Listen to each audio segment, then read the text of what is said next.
la APS, antes de la APS, también tiene antecedentes en la Argentina. Así que voy a mencionar brevemente, creo yo, por lo menos lo que podría contarles como antecedente en cada uno de estos cuadrantes, de lo que yo conozco y podría, algunos de estos temas podrían ser incluso objeto de estudio. En el tema de lo ambiental, vectorial, epidemiológico, la idea de daños, podemos pensar en el noroeste argentino. Y en el noreste argentino, la historia o la experiencia, digamos, de la lucha contra el paludismo. Un líder de la lucha contra el paludismo a nivel nacional e internacional fue Carlos Alvarado. Y Alvarado, en el año 1967, regresa a la Argentina, después de haber sido director de malaria, de paludismo de la Organización Mundial de la Salud, para desarrollar el primer proyecto de lo que en ese momento se va a llamar salud rural, que consistía fundamentalmente casi en transformar los brigadistas de paludismo en lo que hoy llamamos agentes sanitarios. A grandes rasgos, un agente sanitario es un vecino, podríamos decir así, de localidades originalmente rurales y con el tiempo urbanas, donde este agente sanitario tiene una tarea, tiene, tiene una función. Esa función se divide en aproximadamente unas 15, llegó a tener hasta 25 tareas. Las tareas son prácticamente, digamos, originadas en los programas nacionales y provinciales de salud, y el agente sanitario se vuelve una especie de gestor de esos programas trabajando casa por casa. Cada 50 días, digamos, recorre todas las casas que tiene asignadas, trabaja con vacunación, control de peso y talla, detección de embarazadas, detección de sintomáticos respiratorios, detección de febriles para paludismo, bueno, con todo ese pool de actividades, cada 50 días se organiza una ronda, termina una ronda y se hace una semana de parate donde se evalúa los resultados de esos 50 días y además se hace un curso llamado curso preronda donde se organiza el sistema de educación continua. Los agentes sanitarios son formados durante 40 días intensivos, son vecinos de la zona y cuando la democracia lo permitió, incluso podían ser elegidos y removidos por la propia comunidad. El programa de salud rural, así se llamaba, en el año 79-80, después de Almata, como había dejado de ser solo salud rural y estaba ya en pequeñas y medianas ciudades, entró en crisis el nombre y se empezó a llamar Programa de Atención Primaria de la Salud, cosa que ocurre hasta hoy en día en Salta, Jujuy, Chaco, Formosa, Chubut, Santa Cruz, Neuquén, etcétera, etcétera. Así que tengamos ese antecedente porque la provincia de Buenos Aires en general resistió ese modelo y trabajó con una especie de modelo paralelo que se llamó promotores de salud. Digamos. Pero digamos, los agentes sanitarios eran, digamos, son rentados y en algunos casos están en la planta hospitalaria, la planta del Ministerio de Salud en varias provincias. Del otro lado, me voy a experiencias de lo social, madre-niño y demás. Origen probablemente más interesante, año también, principio de los 60, Ciudad de Buenos Aires, la Universidad de Buenos Aires organiza el primer centro materno-infantil en Isla Maciel. El programa, con el tiempo, este programa se vuelve trazador, pero hay un subtexto que, digamos, que muestra la incidencia de lo moral en este campo, y es que la isla Maciel era el lugar de mayor mortalidad materna de la Argentina. Un lugar donde había prostitución, donde había incluso población afrodescendiente, digamos, como todavía hay, digamos, en la zona de Dock Sud. Y la consecuencia de eso es que se estaba también promoviendo la primera oleada de pastillas anticonceptivas en la Argentina. Participó el Hospital de Clínicas, participaron pediatras que luego fueron claves en la historia de la Sociedad Argentina de Pediatría, y este centro de Isla Maciel se vuelve el primer centro materno-infantil que además era apoyado por la Universidad de Buenos Aires en tareas intersectoriales. Así que ahí, además de estar la Facultad de Medicina, participaba trabajo social, hasta arquitectura, digamos, para generar una propuesta de desarrollo. ¿Por qué se vuelve famoso este proyecto? Porque a través de la planificación familiar se redujo, digamos, a más de, digamos, un 80%, o sea, bajó a un 20% la mortalidad materna que tenía en ese momento, digamos, la isla Maciel. De ahí surge los esbozos de centro de salud que luego en la provincia de Buenos Aires se van a difundir fundamentalmente en la época de Allende, la época del Plan Muñiz y una serie de centros de salud que en realidad de origen fueron centros materno-infantiles que se volvieron centros de salud. Tercer antecedente para la Argentina, se trata del proyecto Neuquén. En el proyecto Neuquén nosotros tenemos como característica que Neuquén no comienza con agentes sanitarios, comienza con médicos. Lo que se va a llamar en ese momento las residencias de medicina rural.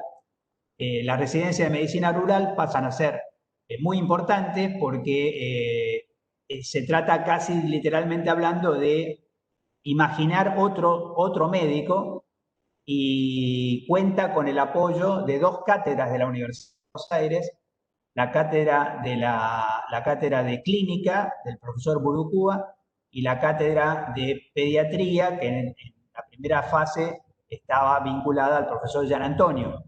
Y la consecuencia de eso es que, por ejemplo, el profesor Burucúa dijo, nunca antes me habían escuchado tanto ni había sido tan útil, por ejemplo, la enseñanza de la semiología, digamos, porque los médicos rurales tenían que manejarse. Solamente para darles una idea del programa de medicina rural y la desestructuración de la medicina que generó en la Argentina, el primer antecedente de médicos generalistas en la Argentina es que Neuquén, la residencia de medicina general de Neuquén tenía mecánica ligera como parte de la currícula de formación médica y equitación. O sea que si uno no sabía reparar un automóvil o no sabía andar a caballo, no era apto para ser médico rural en la provincia de Neuquén. Con el tiempo hubo todo un revueltijo con eso, pero fue interesante ver cómo pasó después a las residencias de medicina general familiar y cómo incorporaron en la medicina familiar el concepto de psicología sistémica, que fue una escuela que matrizó un poco la cabeza de lo que tenía que ser la medicina de familia en Neuquén. Una interna a los médicos generales que todavía no está resuelta. La última, sobre participación social, diría probablemente lo más interesante surge en la provincia de Chaco y la provincia de Formosa, fundamentalmente, digamos, por la brutal presencia de pueblos originarios en las zonas rurales, digamos, básicamente lo que hoy conocemos como la población Com, pero que en la época se hablaba de población Toba, que fue un nombre español dado a los indios Com. Bueno, ahí ustedes todavía pueden acudir, digamos, a un referente como Monsalvo, por ejemplo, que les puede contar casi el origen, probablemente la APS más centrada en interculturalidad que tenemos en la Argentina. A pesar de que el NOA también tiene interculturalidad, bueno, no es lo mismo.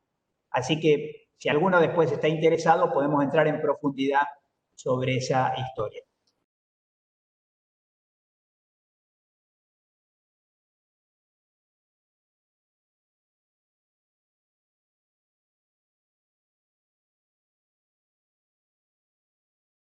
Acá yo quería simplemente contarles que de todas maneras, desde el año, hablábamos antes de APS, o sea, antes del 78.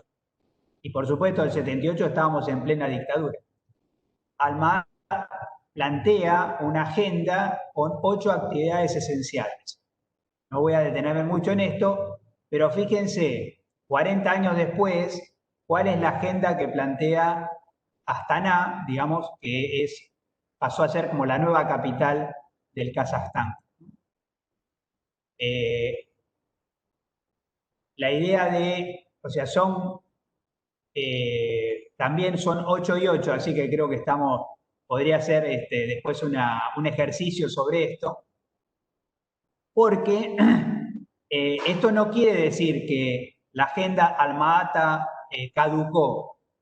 Lo que quiere decir es, fíjense, todo lo que se agrega, digamos, en agenda, Alma-Ata, inmunizaciones, salud de la madre y el niño, incluyendo planificación familiar, alimentación y nutrición, medicamentos esenciales, acceso a agua potable, saneamiento básico, atención básica y de emergencia, control de las principales endemias.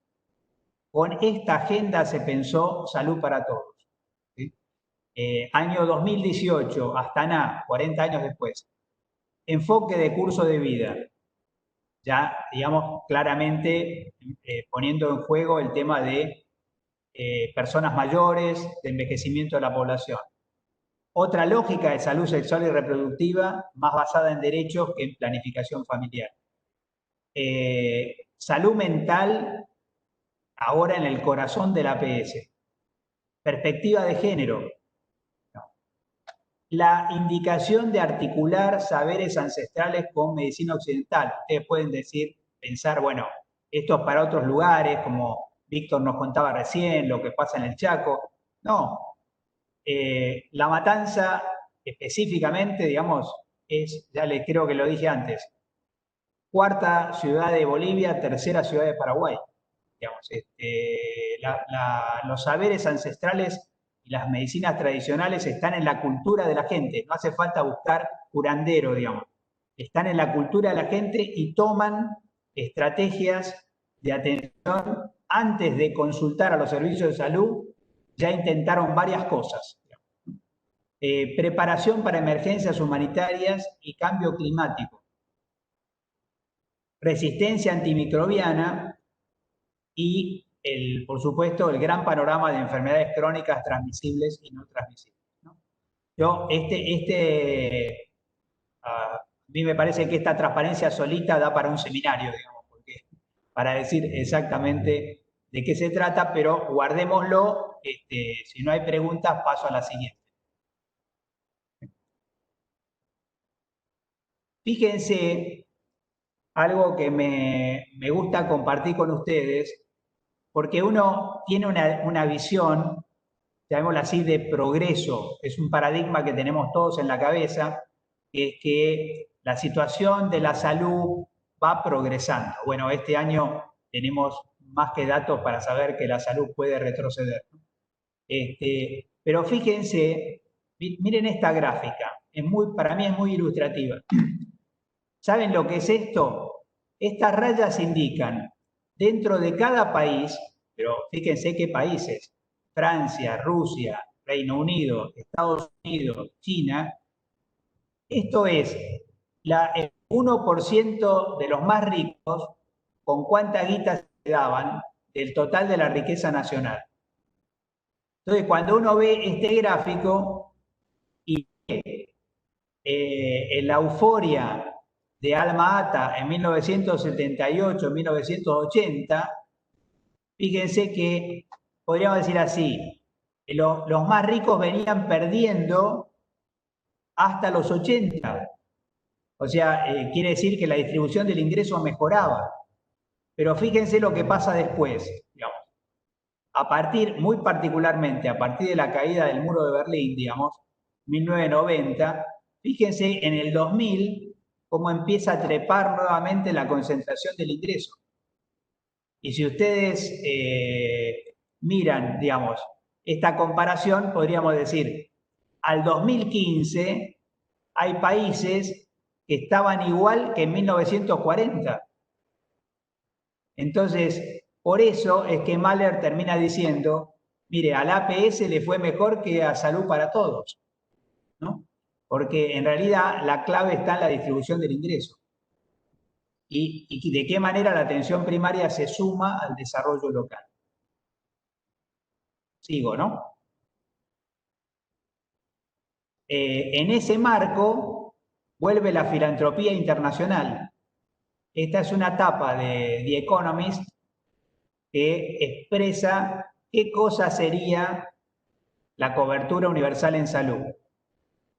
La mano grande pertenece a los países centrales y la mano pequeñita a nosotros, a nuestros países periféricos, ¿sí?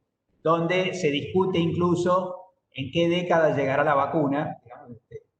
Podríamos decir así, ¿cuándo creen ustedes que llegaría la vacuna para el coronavirus a Nigeria?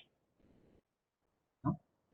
No me conteste ahora, pero digamos, se dan una idea de lo que es la CUS, digamos, y encima, en inglés, para explicar qué es el paquetito de cosas que se le va a garantizar a la gente, no se les ocurre nada mejor que llamarlo en inglés low cost, ¿no? Así que, digamos, imagínense, la CUS es low cost, que significa paquetito de cosas mínimas para que la gente se muera de pocas cosas, digamos. O sea, de cosas, digamos, donde poniendo poca platita podés mejorar los indicadores de salud. Fíjense, Mahler cómo pone, recuerden que Mahler era el director de la OMS en la época de Alma Ata, digamos. En el 2007 viene a Buenos Aires a una reunión por los 30 años de Alma Ata y tira esta frase, digamos. Estamos hasta el cuello en el fango verbal contra los cocodrilos conceptuales que nos quieren comer de un solo bocado. Ya estaba hablando de la CUS. Y señaló, mi profunda esperanza es que esta reunión, la de ese momento, nos proporcione municiones para eliminar los cocodrilos conceptuales que rondan por el entorno sanitario. ¿Sí? Fíjense la cantidad de travesuras, seguros, mecanismos por los cuales se ha querido privatizar la salud a lo largo de los últimos 40 años en la Argentina y se dan cuenta de lo complicado que es esta tarea, pero no es solo un problema de la Argentina. Ahora, yo les vine contando hasta acá, perdón, me fui de la transparencia. ¿Algo, Cintia? No. Sigo. Fíjense, y ustedes hasta aquí me pueden decir, qué sé yo, ¿para qué sirve toda esta reconstrucción histórica? Bueno, no es solamente para ser nostálgicos ni para hacer rendir tributo, digamos, ¿no? Sino que lo que nos dice esta frase de Deleuze, a mí me gusta mucho, dice, la historia no solo nos dice lo que somos, sino también lo que estamos dejando de ser, ¿no? Entonces, podríamos decir que hay una tremenda tradición a nuestras espaldas, pero el proyecto que estamos generando es un proyecto nuevo, que rendirá tributo a lo conocido en tanto y en cuanto nos sirva, y en tanto no resulte útil, digamos, no vamos a repetir lo que no resulte pertinente para este momento histórico y para este contexto, ¿no? O sea que sí es muy importante señalar que en planificación estratégica conocer la historia contribuye a planificar más pesadamente.